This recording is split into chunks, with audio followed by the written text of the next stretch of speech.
Good afternoon, everyone. Welcome to the West Yorkshire Football Show. I'm Chris Bell, and delighted to say that joining me this afternoon for this rather unexpected stream, to be fair, that we decided to throw together a couple of hours ago, is Stephen Downs. How are you, mate? You all right? I've had better Sundays, Chris. To be absolutely honest, you know what I mean. To be fair, the Sunday started terrible. It's got slightly better because Leeds lost, but there we are. But yeah, it's going to be a difficult Sunday to get through, I think. It's certainly going to be an interesting one, and let's just set the record straight.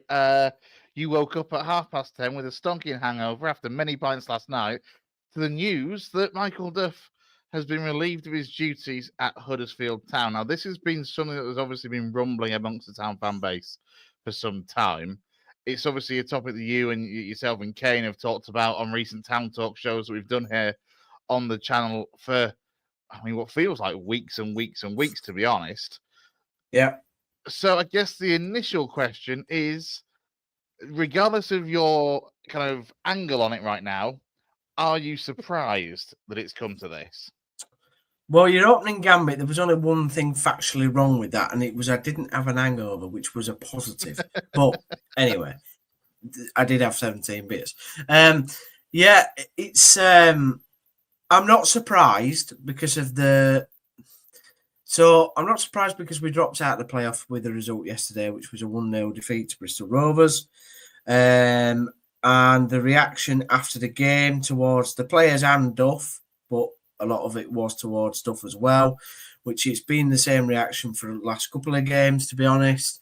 So no, I'm not surprised. I'm disappointed. I'm a bit sad for Duff because I think, and we'll get into this more, but I think, he's not as bad as what people are making out. And I don't necessarily think it's the correct decision. Like, I think there are other factors at play. So I'm not surprised. He hasn't helped himself in some circumstances. But the decision has now been made and it's something we've got to live with. Yeah, I mean, let's start with the statement then, I guess, is the best place to start, which was put out at, I think it was 10:30 this morning. Fairly short and sweet. Huddersfield Town confirming that Michael Duff has been relieved of his duties, obviously as a result of the defeat yesterday. And then the quotes from Kevin Nagel. This is not a decision that I've taken lightly. I really like Michael as a person. I know how diligently he's worked for the club since he was appointed as head coach in the summer, so we've all been desperate for him to succeed. However, our results on the pitch this turn of year have simply not been good enough. It is true that we've had an unprecedented injury situation to contend with, particularly recently, but I believe that the resources we have available are capable of more than the 4 wins we've registered in our last 15 games. I feel we must make this change now to reignite our challenge for promotion. I want to thank Michael and wish him all the best for the future.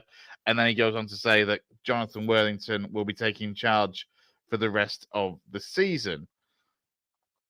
It's bloody short. Like it's very short and sweet in terms of what is it? 3 short paragraphs from Kev, and that's it. Where do you start trying to break this down? I was going to bring this up later, but we'll do it now. Where are the quotes from Director of Football Mark Cartwright? Where are the quotes from Jake Edwards? Where are the quotes from the people more directly linked with bringing him into the club in the first place, and with supplying him with players, etc., and assets to use over the course of the season? Well, there aren't any, and I the only reason for that being is I think Kevin's gone out and just made this decision by himself, and that's why I think it's slightly knee jerk. I think that he's obviously not happy the fact that we've dropped out the playoffs, and I genuinely believe if we'd have finished yesterday and we were still in 6th. I don't think me and you would be speaking now because I don't think Michael Duff would have been sacked. I think literally it's the fact that we've dropped out the playoffs, the fact that he's gone. It's a bit nuts though, isn't it? Yeah, it is. No, I agree. Like I personally, I like Duff. I thought, he was doing wasn't doing what was expected, but he was so hamstrung by injuries. And like, Yeah. I know people go, well, you can't use that as an excuse, but you actually can. Like the fact that we didn't have one fit centre back, Chris, in the whole squad by Anya, who's a 19 or 20-year-old kid who's played about 4 times maybe for the first team. You know, that to me is so damning with the injuries.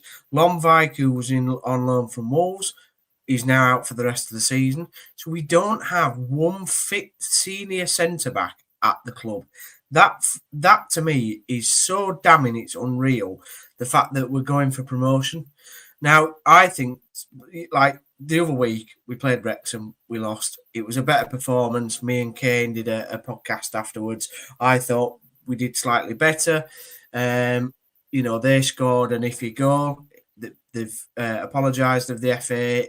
You know, it should have been a foul and an offside decision. But that you have to take that in football. Like, unfortunately, you know, officials get things wrong, particularly at Football League level. And, you know, Neil Warnock is always famous for saying that he's got hundreds of letters from officials. But once the dance is done, that's it, isn't it? You can't go back. You can't go back and, There is no going back.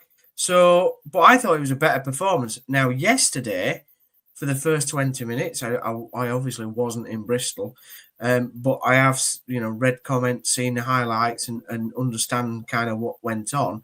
For the first 20 minutes, we were good. We were creating chances. We were, if not clear cut, but Sorensen should have scored his chance. You know, plenty of corners, and then again, it seemed to die down, and we just sort of rolled over. And that's been the frustration with the fact that we've lost to teams like Bristol Rovers, Northampton, and iffy performances against Shrewsbury and Stevenage. You know, teams that are down there that really, if you're going for promotion, we've just seen Leeds lose to Portsmouth. I'm sure Twitter's losing its head right now in Beeston.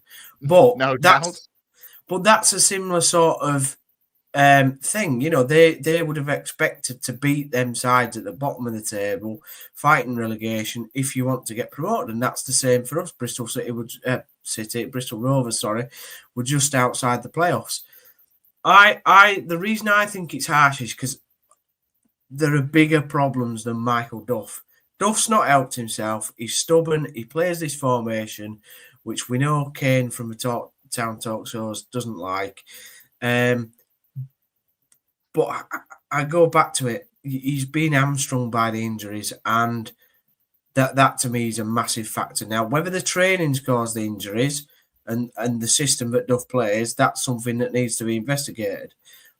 But that's massively hindered us over the season. I go back to it, a stat that I had earlier in the season. He's only been able to pick probably his best side 7-8 times across the season so far in 36 matches. That makes a big difference. Much, is it?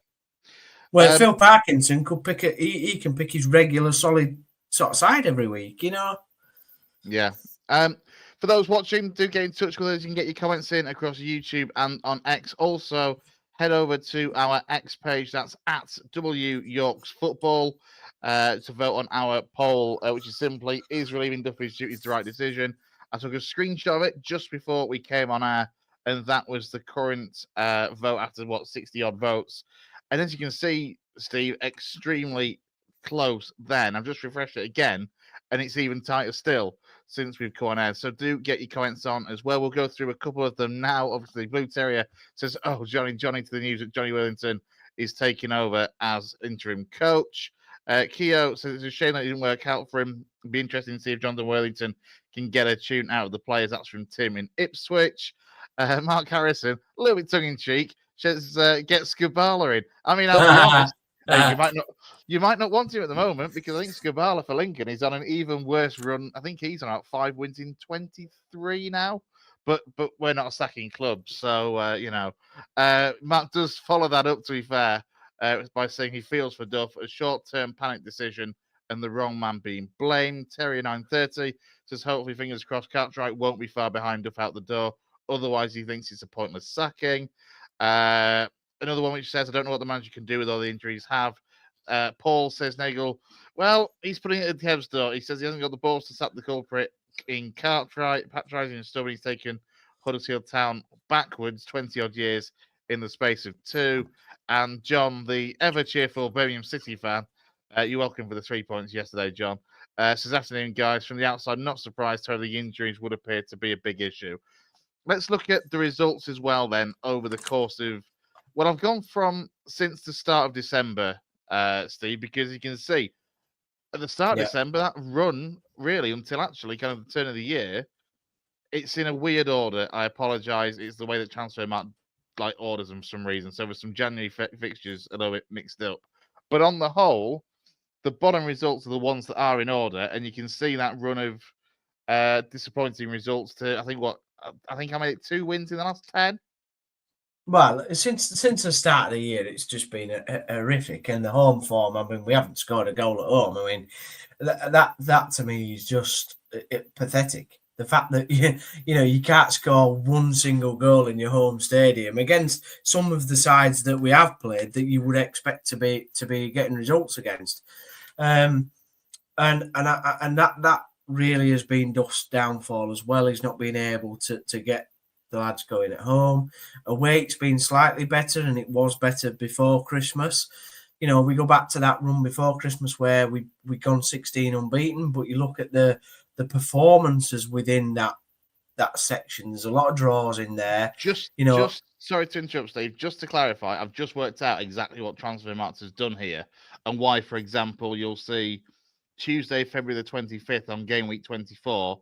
In between the 29th of December and January the 4th, what it's done there is it's in order of match day. And of course, the Wigan game, for example, was meant to be played far earlier than it actually was, and therefore was postponed and rearranged. And I think the same applies possibly to the Shrewsbury Town game as well. It was meant to be played in mid-January, ended up being played in February. Just to clarify, for anyone that's looking at that thinking, what is this bizarre ordering? Yeah, no. The whole of Wigan was flooded. That's why we couldn't play. And then Shrewsbury, apparently, the biggest gale and gust of wind happened. So it's listen, like I said, before Christmas we went on that run. It was a decent run. There was a lot of draws in there. There was a lot of still bad performances even in the wins. And then January came, we obviously made the signings. I went to Blackpool, which was the day, sort of a couple of days after we bought Charles and Taylor. Taylor comes on, immediately gets injured after the game. Sort of, it's just, again, goes back to the injuries. We sell Hellick. Now, a lot's been made in the group chat and over the podcast about whether Hellick was the right or wrong thing to sell. It looks now it was a terrible decision. I thought at the time that it wasn't. But I'm happy to be wrong on that. And like Jay keeps reminding me. I think the view that we had at the time from those not of a Town persuasion was we fully understood why you thought it was the right time to sell Hellick, because obviously his contract was coming down and it was reasonably for time. But I think we all agree, yourself included, that the biggest mistake from off the back of letting go of Hellick was not replacing him with a League One quality centre half to fill that void. I just don't think that. And by the way, I don't think Hellick would have made such a difference to the run we've just been on that this scenario wasn't going to happen anyway.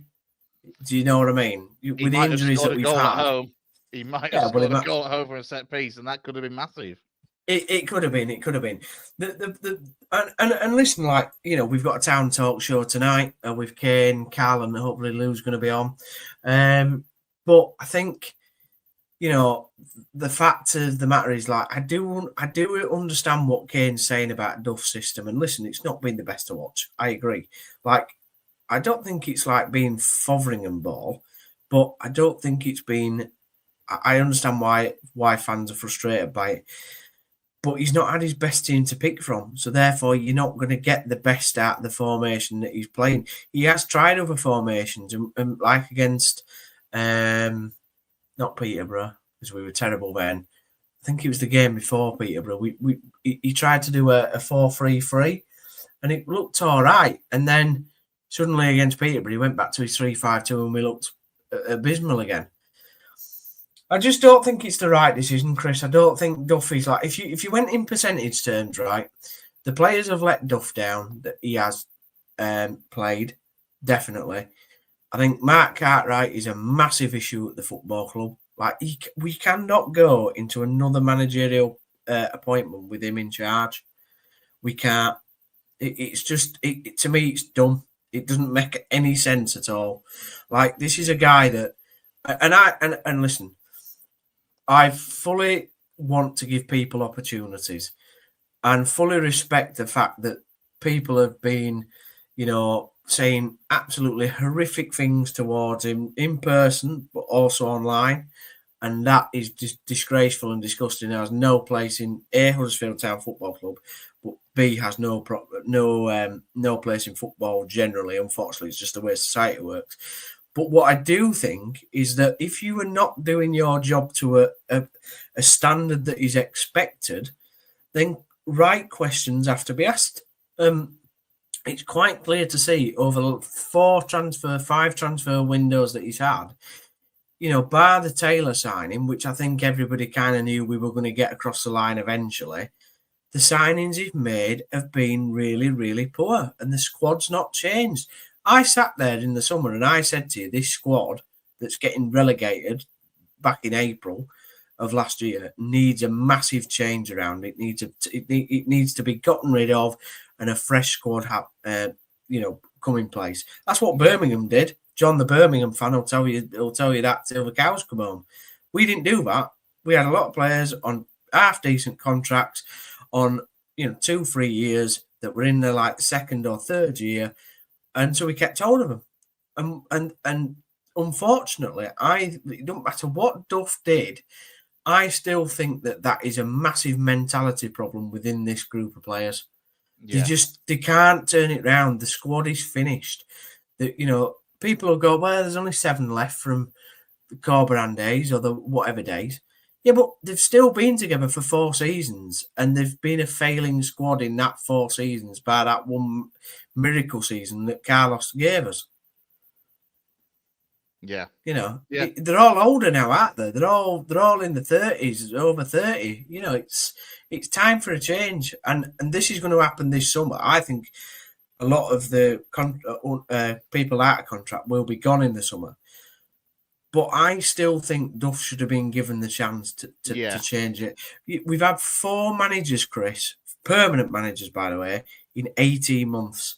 That's not a recipe for success at a football club. It's just not. Just as you were saying about Birmingham City and what John would say, John says ours was the perfect storm.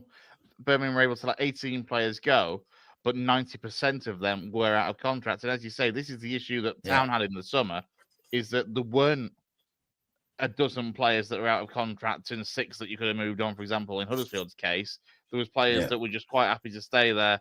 I mean, you've got to be honest. Look, I know you can't force other clubs to take your players. However, you've got to wonder how much effort really went into trying to shift out more of the existing Town squad to free up squad places, to free up budget for Duff, to help kind of change that mentality from the summer.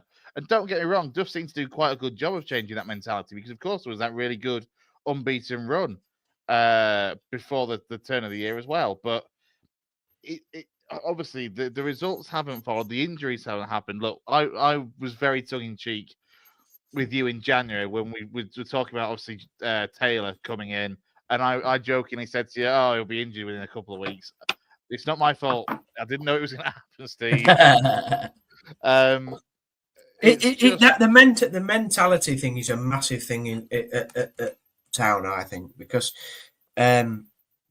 and you're right, at the start of the season there was that positivity, there was that, he's changing, he's got a set style, whether people like it or not. He has got a set style.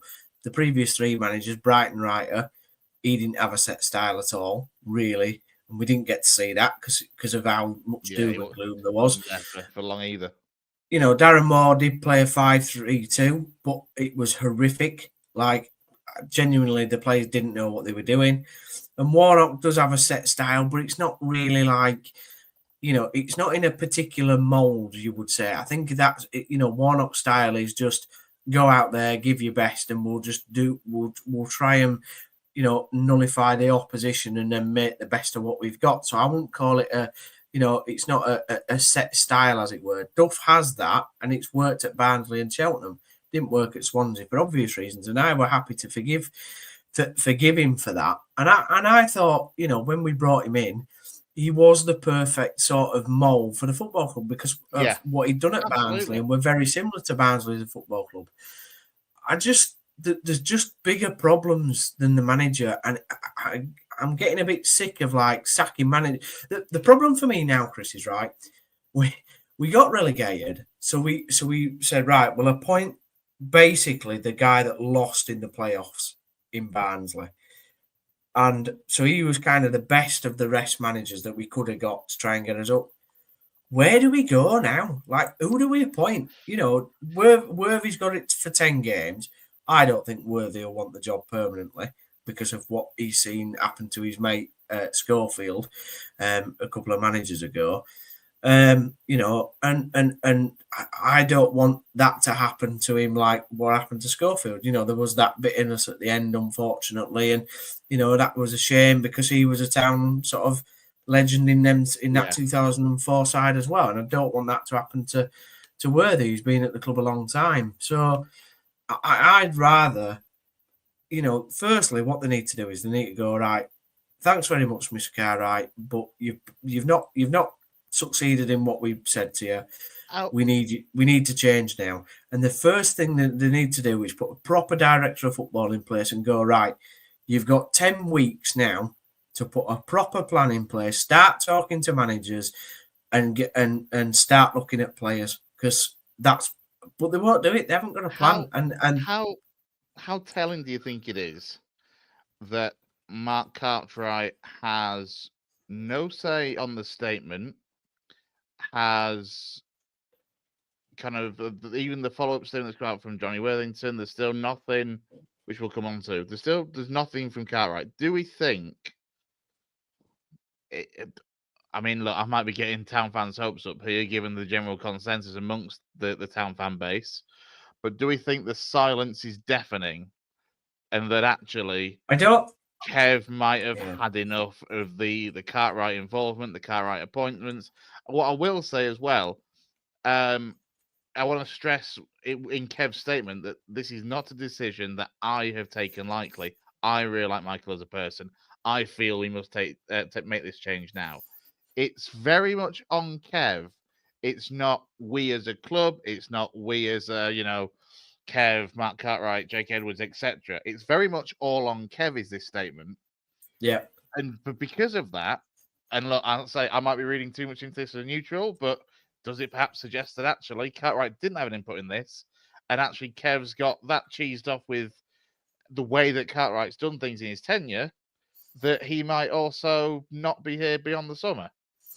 Well, it's either that or, and sadly I do think that it's more this case, what I'm about to state, that there is no point Mark Cartwright saying anything because 90% of Town fans, or not, well, pretty much 95% of Town fans, really don't like the bloke anyway. So what's the point? Says. Yeah, so what's the point in putting a statement out with Mark Cartwright on it? I don't know if there's a bit of protection there happening from Kev going, right, I'll take the flag. I'm the owner. So and there's kind of a protection happening there.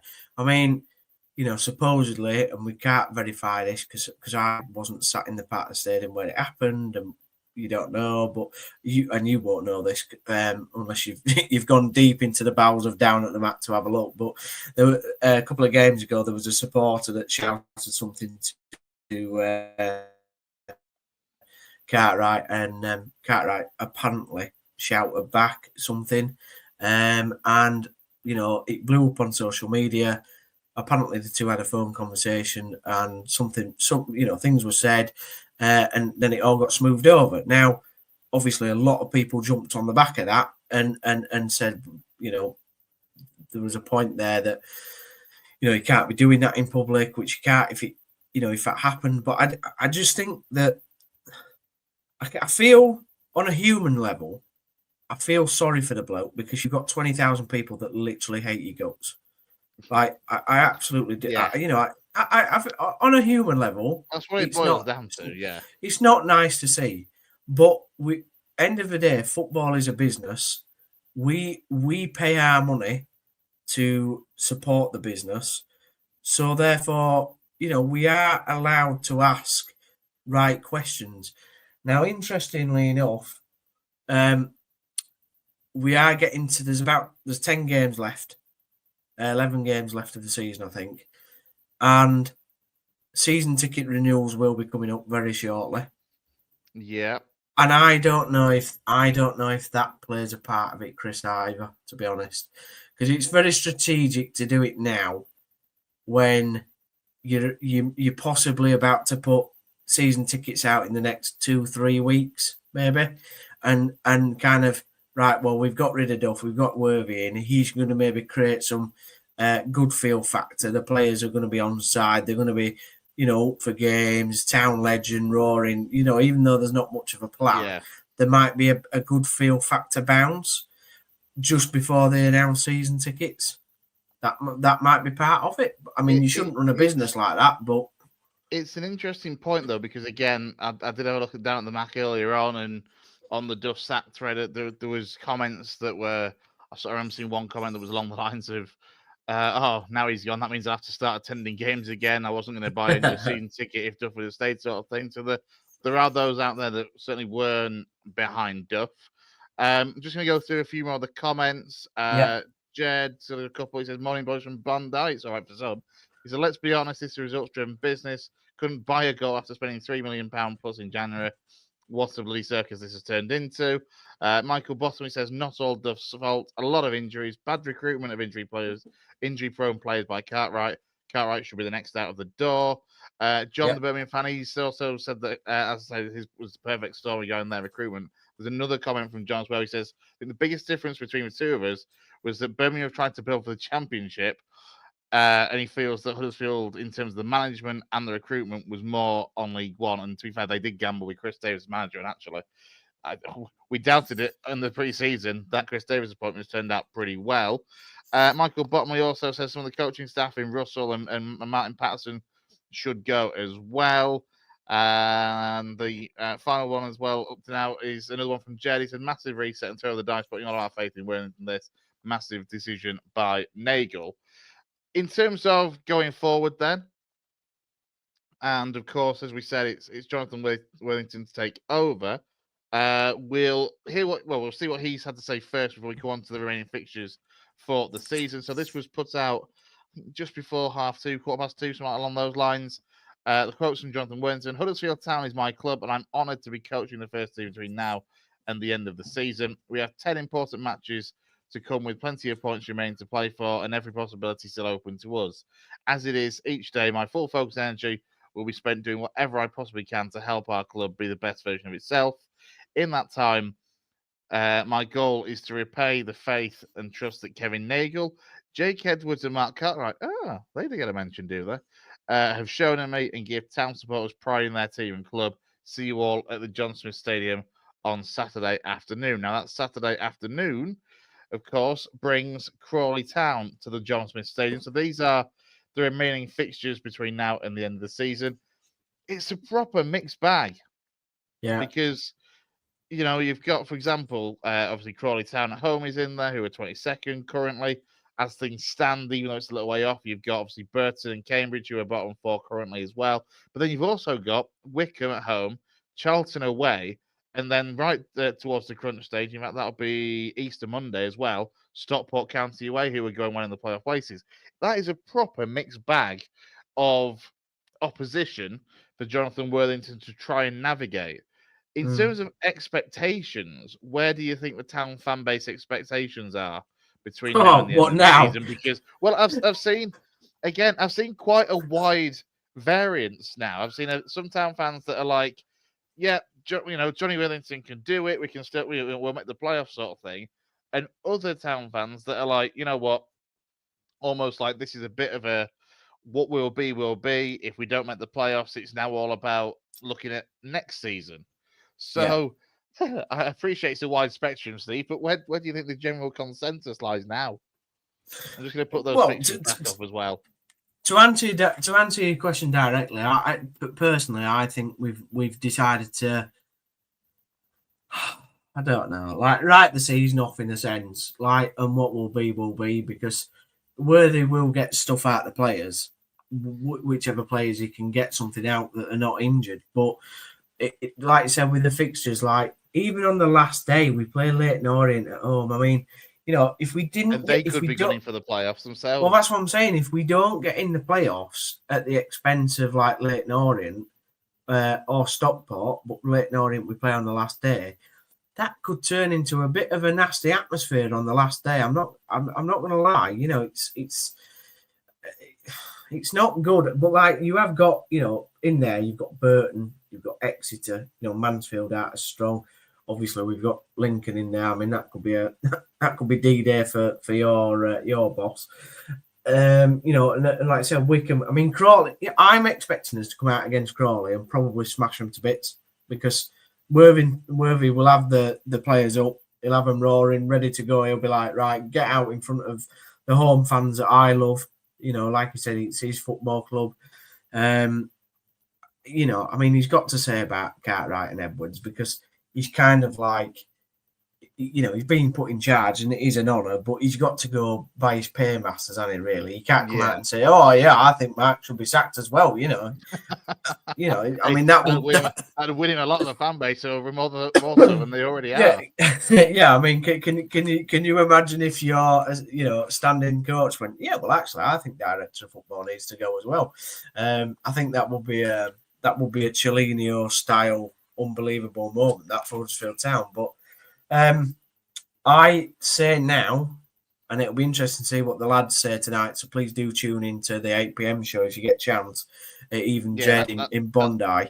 Good day, mate. I genuinely think we won't make the playoffs now. I'm saying that now. I'm happy to be clicked up, even if we win the playoff final. I do not think we will make the playoffs. I think we've got. I just don't think we've got the. I think the injuries are too bad, and I just don't see any assembly of plan. I mean, the one thing that we did. A fair point here, though, Steve. I mean, John said it has to be the playoffs. Surely it's the only reason you would get rid of Duff at this stage of the season.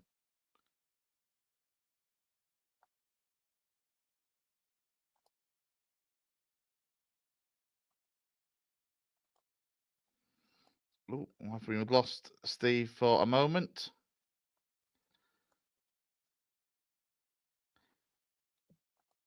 We may well have done.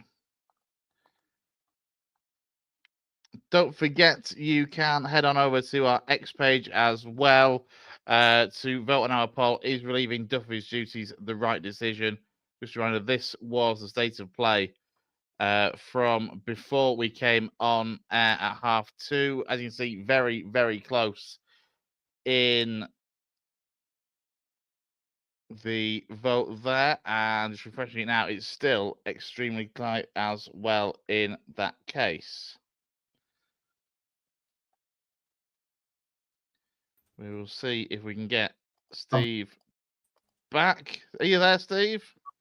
Even my Wi-Fi don't want to talk about Huddersfield Town anymore. I wasn't sure if it was me or you. It's very difficult, and there's only two of us on just to decipher who it was. And I went into panic mode there, thinking, "Oh God, I need to talk Huddersfield by myself." So referring back to the poll.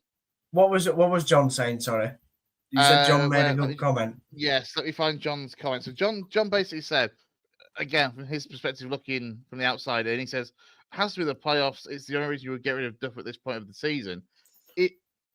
There is that element of it, surely, that, and obviously Kev alludes to it in what he says in the statement as well, Kevin Nagel, that he's done it to kind of give Town, in his eyes, the best chance of getting into the playoffs. Well, John makes a superb point, and I spoke to a number of Town fans this morning after I woke up and saw the news, about half an hour after everybody else saw it.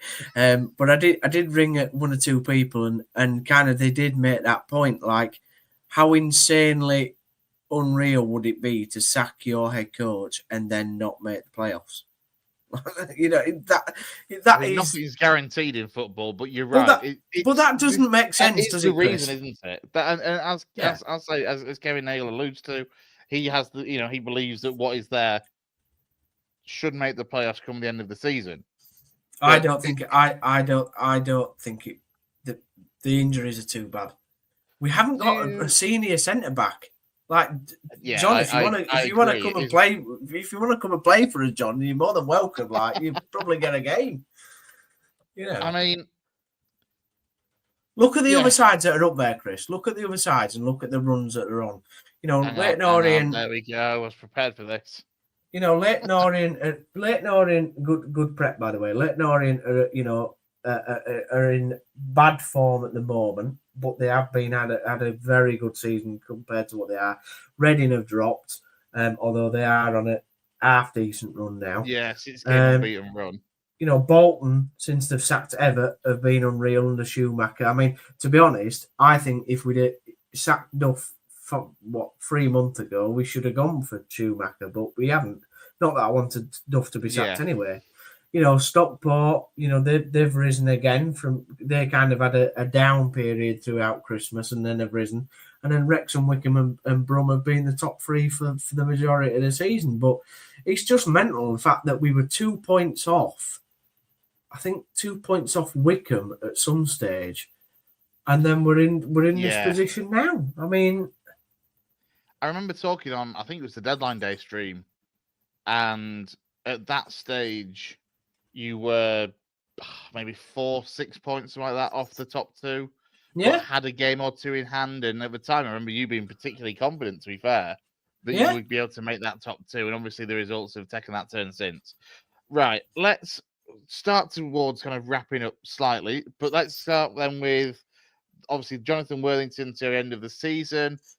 If Town are to make the playoffs, obviously, how big is that support for John Worthington, being the Town legend that he is, going to be? And how crucial is it going to be for Town fans to have, especially at home, create the atmosphere for the side to play and get behind them all? Oh, massive. But there needs to be an understanding that if John Worthington miraculously now gets us into the playoffs, he's not the manager we need to go into the Championship with if we went up. So please, God, can we get some plan in place and just let Worthy take the team for 10 or possibly 13 games? Because to me, that is the only way forward. You don't see him as a long-term solution. No, I don't know. We've been down that route. We've been down that. It works. It does work for these 10 games. It'll possibly work. It'll definitely work for 3-4 games because the players will be up for it. But it doesn't. You can't just get through on sort of legendary status and sort of gust and bluster, can you? For a long period of time. That's what happened to Danny Schofield in the end, and eventually, because he wasn't, unfortunately, a towering voice in the football world and in the dressing room, the players just decided, well, who is this guy? He was once a footballer. He did all right at Town, but it was in League Two, and that was not the dressing room that we wanted, and that's what Danny seemingly had to put up with, and I don't want that to happen to Johnny Worthington. When he was last in charge, Chris, you may remember he did 2 or 3 games, and one of the games was a 4-3 loss to Southampton. And at the time, we were 3-0 up against Southampton. I'm sure we were 3-0 or 3-1 at half time, because it was the day that me and Dave went to Emley.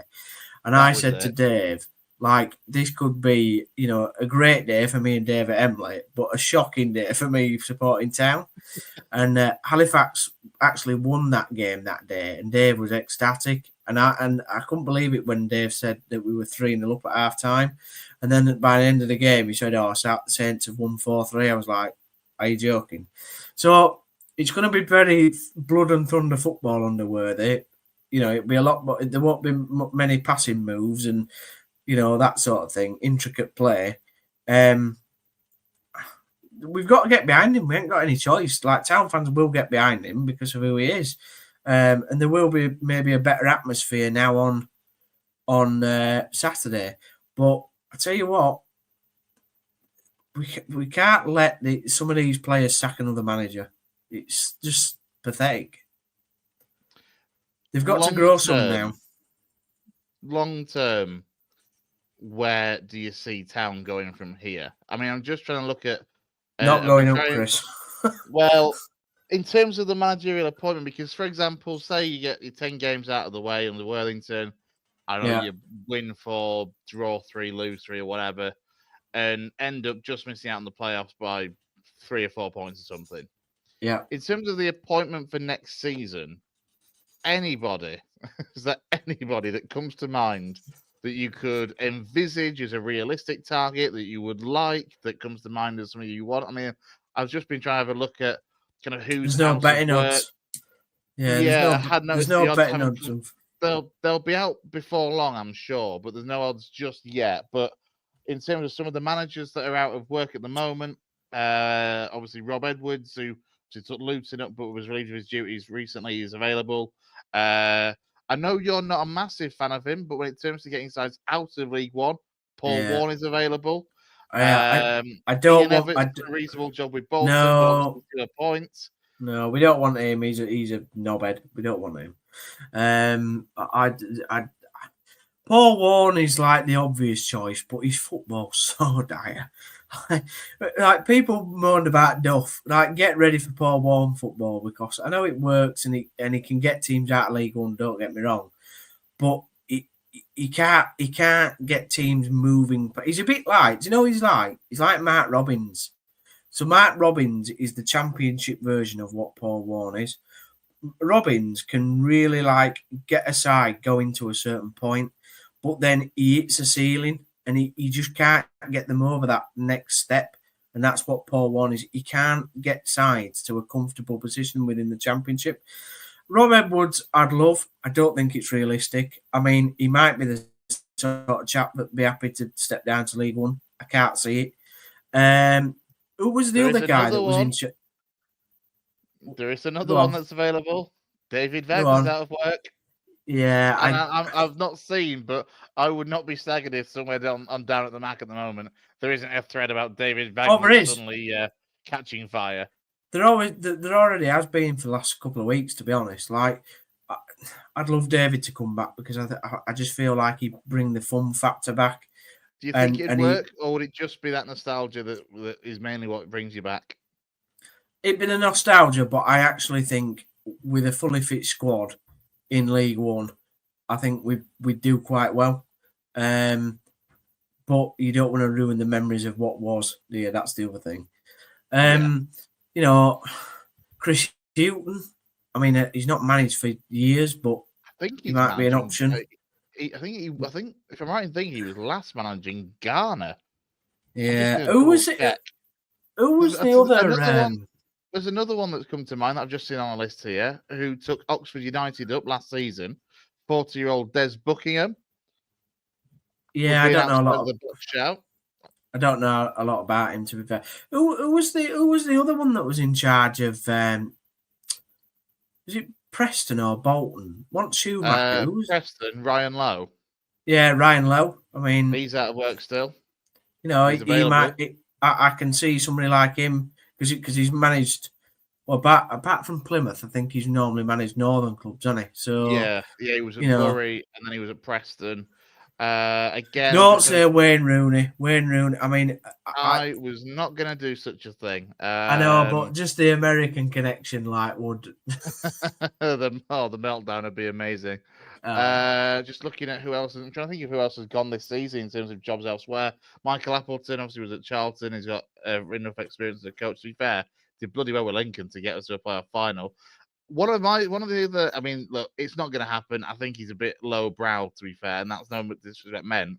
But the job that John Brady had done at Northampton Town, I think he's good, but he's out of work as well and available. But again, I don't think he's a big enough name necessarily for Huddersfield with the expectancy that's going to be on this. Because let's be honest, this next appointment, and I'm repeating myself here from several months ago, but this appointment is massive, as it was when you appointed Duff, and we all thought Duff would be the likely solution. And the chap at Crawley played half decent football in League Two, didn't he? I mean, when he got Scott them up, Lindsay. like, Scott Lindsay was the man that took Crawley up. He then left about a month and a half into the season to go to MK Dons and has since been sacked by MK Dons. So he's out of work and available. But again, it's one of those where, yes, he played good football, but I don't know if he's... Pete Wilde the same at Barrow. I mean, he's again... He's at Fleetwood, where Keane Harrott's scored 3 goals in 21 performances. It's class, isn't it? I don't know, but this is the problem, Chris. Who's gonna step down from that? That's what I'm saying about Duff. He was the best of the best in that what we could get, and now we've sacked the best of the best. Where do we go from here? Who's gonna come down to our level, and who wants to manage? I mean, that's the other problem. You've sacked 4 coaches in 18 months. It's hardly a job where you go in and you think, do you know what? I'm going to get time here to create what I want to create. You've got to start quite quick, haven't you? You know what I mean? Next season, if we don't go up this season, next season's got to be. It'll be even more in demand that we go up. I do like Rob Edwards as a choice, but I just don't think he'll drop. There's championship clubs. Sacking managers, isn't there? I mean, do you know who I would take? If Watford decided to sack Tom Cleverley, I would take Tom Cleverley, to be honest. Well, I was about to say, in terms of Rob Edwards, I'm trying to think if he's ever really been up north, either as a player or manager. Off the top of my head, I can't think that he had. As you say, Tom Cleverley, I can't see them happening that quickly enough. I'd go get, who is it? Richie Wellens. I took a couple of million at Leighton Orient. You know what? Wellens at Orient would be a very, very good shout. Another man who has got promotion on his CV, I believe, is Luke Williams, who's obviously not long since left the Swansea job, but did very well at Notts County. It's another one, though. I can tell how inspired. Yeah, well, probably at least he's got a bit more experience, I guess, than for example a Brady or whatever. But again, it's not. We're struggling for inspiration here, aren't we? You might as well get Simon Grayson back. I mean, at least he has a promotion. I mean, sort of get Lee Clark back. Get the band back together. If you want a man that's currently on superb form with his team storming up the league, Danny Cowley's doing very well. But no, we let's don't skip over that. That is the problem, though, Chris. You look at the list and you just think it's kind of when you look at if you went for a sound effect, it'd be there is no. I think there's 3 or 4 that you look at and think yes they could. It's just whether they. I'd take Rob Edwards. I honestly would take Rob Edwards because I think. All right, he had an horrific season, or he has with Luton. Sorry, I've just seen Ian taking the mic. Get Mark Hughes from Carlisle. No. Is Brownie on the show? No, we're not having Mark Hughes. He's not. Who do you think, Chris? What's your opinion from an outsider? Because hopefully Lou's going to join us at the 8 p.m. show, and yes. I do like to listen to outside because I think sometimes you can be in a bubble, can't you? And you kind of just listen to your own fans' point of view, and then it gets quite argumentative. Where I do, except for Jay. Jay is the unfortunate. He's out of the equation. And sometimes, while you sort of riddle me, I do like. I think at least you speak some sense sometimes. I'll take that because this is kind of your show, so I'll let you off that. To be fair, if Orient were to miss out on the playoffs as well, and obviously both Town and Orient will League One next season, you make a very fair point with Wellens. He's a manager that needs time, and this is the problem though. Actually, is that weight of expectancy that whoever comes into the job for next season, if hypothetically you're in League One, the expectancy is to guarantee a top 6 finish. Sound familiar, Michael Duff? Is that whoever comes in has got to hit the ground running. Otherwise, we're potentially, 10 months on from the start of next season, we're sat here in the exact same position. So it's a difficult one because of that risk. It's whether someone like Richie Wellens would want to take that gamble, having seen how things have gone over the last couple of years, but also he's somebody that, given time, like the job that he's done at Orient to build the squad over 2-3 seasons, is excellent. And I always remember, to be fair, I remember Gary Neville saying on one of the Class of '92 episodes that one of his biggest mistakes that he made as in his time with Salford was sacking Richie Wellens far too early, sort of thing. So he's very well thought of. I mean, Jed has thrown up another overseas manager potentially. I mean, well, that's the other option, isn't it? It's an unknown from abroad, but I think you've got to have the right character, and like, you know, Brian Ryder wasn't that, but then we've had David Wagner, we've also had Jan Sievert, who was a nice bloke, but was terrible. You know, somebody from Wakefield. Yeah, Martin from Wakefield, he looked like, yeah. Another crap gimmick that the club used. Our very own Gaz, he says he wouldn't have sacked Michael Duff after him with a playoff shout. As you know, I speak from exasperated experiences of Bradford fans. Stick with someone whilst you're in it, in with a shout and let him build. Obviously, that's not been the case for Michael Duff. This is why Gaz is the glue. The overseas manager one is an interesting one. But I get. Would they come to League One though, Chris? That's the thing. Like, would somebody like Danny Roll at Chef Wednesday? You know, he's a good example, isn't it? Would he come to League One taken the level? Sheffield Wednesday job had they have? Yeah, if hypothetically they'd have lost out on the playoffs or whatever. Yeah. Would he have? It's. You know what? I think some would. I mean, look, anything is possible. There's a Portuguese fella that manages Newport County. I can't remember where he'd come from beforehand. So anything is possible. Like if you're interested in a job enough and the pay packet is right and the package that the club is offering is right, I think anything is possible. It's certainly an interesting angle, and yeah. Look, time will tell, because ultimately 10 games is what Worthington is getting. He's getting between now and the end of the season. Jed granted that Jonathan Worthington has said last year that he didn't want the job full time. But if he pulls off a miracle, who knows? Yeah, that's why I don't think he'll want it. Yeah. But imagine if he wins 9 out of the next 10. If he gets us up, if he takes us up, I still don't think he'd want it because of what happened to his mate Danny. But he would go down as in history as being an amazing achievement that, you know, such an already legend of the club has got the team up. I mean, it would be a magical story.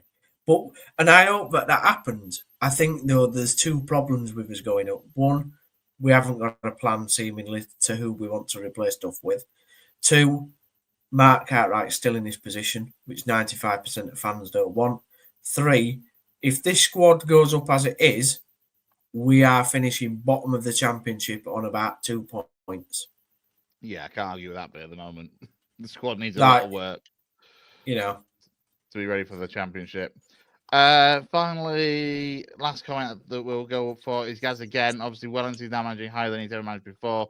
Needs time, and that doesn't always work out for him. Obviously, Doncaster didn't. As you mentioned, Gary Neville said that he shouldn't have sat Wells or Alexander. To be fair, in fact, it was Alexander that took them out of the National League. I'm just going to bring up then our poll. Don't forget, head on over to our X page. That's at W Yorks Football to vote on our poll. The current figure, I've just checked it now, is relieving Duff of his duties the right decision for Huddersfield Town. It started to swing a bit. 44.3% say yes, 55.7% say no from 79 votes. There's 4 hours left on that poll, by the way. That will run till 8 o'clock tonight when you'll be able to join Stephen Downs. And who have you got joining you for that one? Yeah, we got Kane Hall as ever with his forthright views. We've got Callum with his thumping drum. Forthright views. Yeah, you get the full spectrum, I think, with the Town fans, with the Town talk, with Cal and Kane, don't you?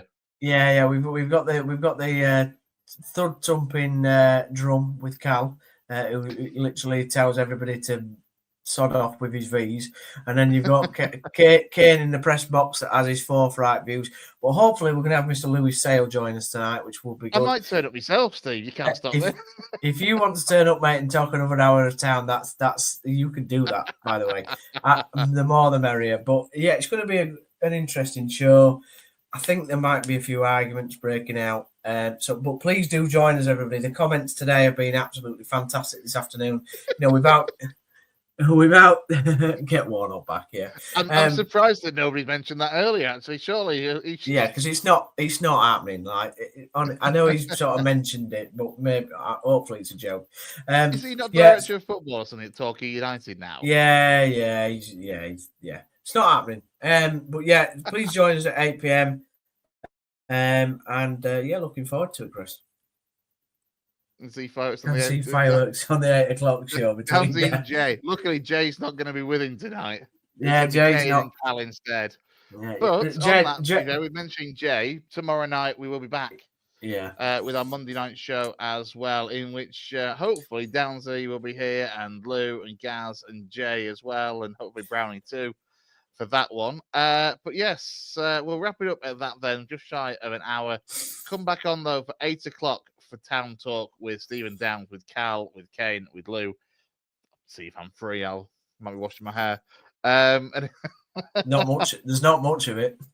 No, it's. I mean, to be fair, I'm surprised yours hasn't receded more with the stress that you've been through with the Town fan this season. So, mine's going great. Trust me. Big thank you to everyone that has joined us on the stream and all the comments as well. If you've joined us late, you can go back to YouTube and watch it all over again from the start on there. But from myself and from Steve for now, I'll say join us a little bit later on for Town Talk from 8 o'clock tonight with a more in-depth town discussion. By that point, Downsy might have come up with a bigger list of names and looked at some foreign candidates. Who knows? That's your homework between now and 8 o'clock, mate. Steve McLaren. We'll see you soon. And don't forget, our Monday night show is back tomorrow as well here on the West Yorkshire Football Show. But for myself and Steve, enjoy the rest of your Sunday. Take care.